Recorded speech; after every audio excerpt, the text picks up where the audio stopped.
లూకాసు సువార్త 16వ అధ్యాయము 19వ వచనం. మొదటి 2 వచనాలు చదవండి దయచేసి. ధనవంతుడు ఒకడుండెను, ధరించుకొని ఉండెను.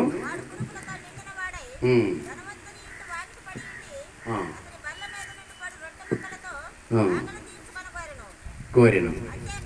అంతేగాక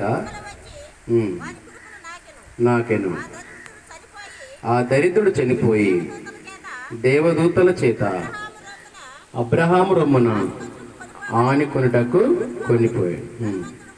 ధనవంతుడు కూడా చనిపోయి పాతిపెట్టాలి. ఇక్కడ మనము దేవుని యొక్క వాక్యం చూస్తున్నట్లయితే, నిన్నటి రోజున నేను మీకు ఏ వాక్యం చెప్పాను చెప్పగలరా?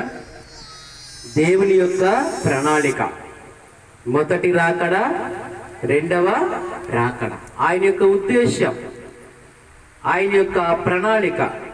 మొదటి రాకడ ఆయన ఉద్దేశం ఏంటి, రెండవ రాకడ ఆయన ఉద్దేశం ఏంటి, దానిని మీకు క్లుప్తంగా వివరించి, కాబట్టి ప్రభు త్వరగా వస్తున్నాడు కదా, మనం ఏం చేయాలా? సిద్ధపడాలి.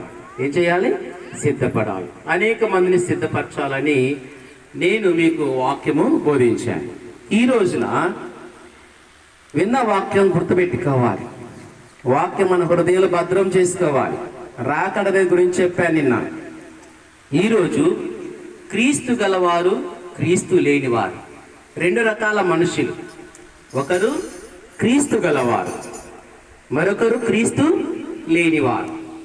ఈ యొక్క ఉపమానములో, యేసయ్య చెప్పిన ఉపమానములో 2 వ్యక్తులు మనం చూస్తున్నాం. అందులో ఒకడు ధనవంతుడు. ఒకడెవడమ్మా? ధనవంతుడు. ఒక గ్రామంలో, ఒక పట్టణంలో ఒక ధనవంతుడు ఉన్నాడట. మరి ధనవంతుడికి ఉండేటువంటి లక్షణాలు మనకు తెలుసు. ఏముంటది? గర్వం ఉంటుంది. ఏముంటది? గర్వం ఉంటుంది.